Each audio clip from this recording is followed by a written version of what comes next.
I'm just gonna be completely honest with you guys and transparent. I am normally not the one to rock the boat in these types of situations. Ideally, I try to keep myself out of things like this, especially things that involve negative feedback. It's just not the right place to be in for anyone's sanity in that matter. And the majority of my viewers look at my channel and they associate my channel with nothing but just recommendations, which is honestly the whole purpose of this channel to begin with. But then on the other spectrum of things, there is a whole other side of people that would like to know some of the titles I would steer clear of, which is a very odd suggestion and recommendation. And since that has been highly requested, I shall only deliver it. Also, if you hear my dog in the background, please take my apologies. So here's a list of survival games I wouldn't recommend, and in fact I would just completely stay away from, period. Let's begin. Oh, and by the way, none of these games are in any particular order. Number 1, Boundless. Very unfortunate turn this game has taken, perhaps with the wrong development team supporting it. At some point, this game was truly striving to be something great. It had a Minecraft appeal to it with a heavy focus on building a strong community.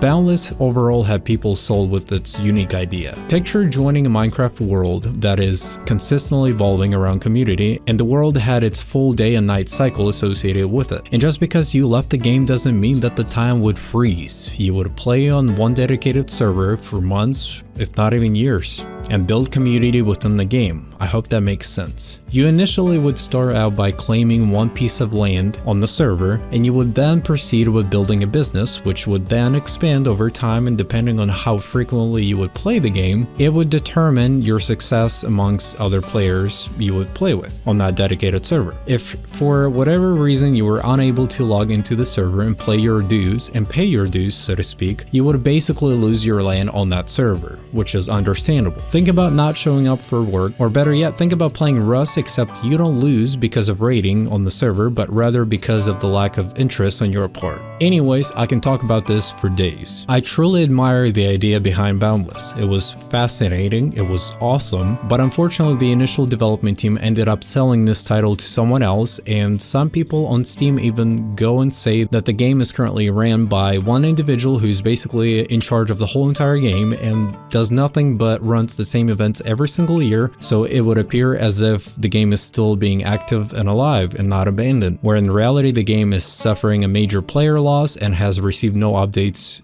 for years. Which is very sad, but this is where we are currently at with Boundless. The game has also not changed in price in years. It's still too overpriced. Number 2, Among Trees. Unfortunately, this one has been abandoned as well. Now, the game is technically finished, as is. Despite the game doing so well and gaining a loyal fan base over its aesthetic appeal, developers were simply not interested in pursuing this game anymore. Once again, the game is finished and wasn't just left hanging the way Boundless is. Now, with that being said, the game is short as heck despite it being a complete little indie game. It's just too short and it's not worth the money they're asking for. Way too overpriced, especially for what it provides to its players. More content would have been great. Number 3, After Infection. I have covered this game previously on my channel when it first launched. Of course, I would post and talk about this game to raise awareness and help the guy out. Now, looking back at its progression, unfortunately, it's just purely minimal and not justifiable. It feels as if it was simply a testing project more than anything else. Same can be said about Hurt World, which is going to be number 4 on this list. This is another abandoned title that wasn't necessarily toxic. In fact, its community was pretty dope. They would allow newcomers to learn the roads before killing them on sight. So if you're a newcomer, they would not shoot you. They will not kill you like people in Rust would, which was very special. Even now, it's not something you would personally experience. But the game was just simply no longer supported, which ended up killing the majority of its player base. Once again, I really don't do many of these sort of videos. It's definitely kind of, you know, I'd like to just kind of leave everything behind. If it needs a lot of work, if it needs more improvement updates, I just like to leave it alone and just cover the games that need attention, that deserve attention.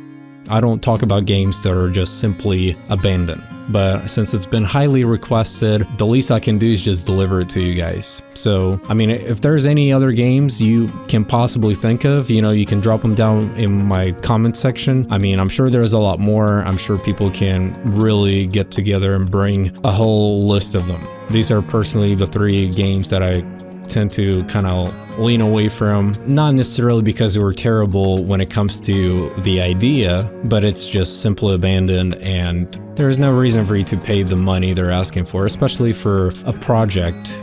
Notice how I say project that's just not finished. It's just not fair for anybody in that matter to pay that money for a thing that's just not finished. So instead of just rambling on, I want to say thank you guys for supporting me, for sticking around as long as you have. You know, I normally cover survival games. If this is your first time, welcome. And as always, this was your boy Roos, and I'm out. Goodbye.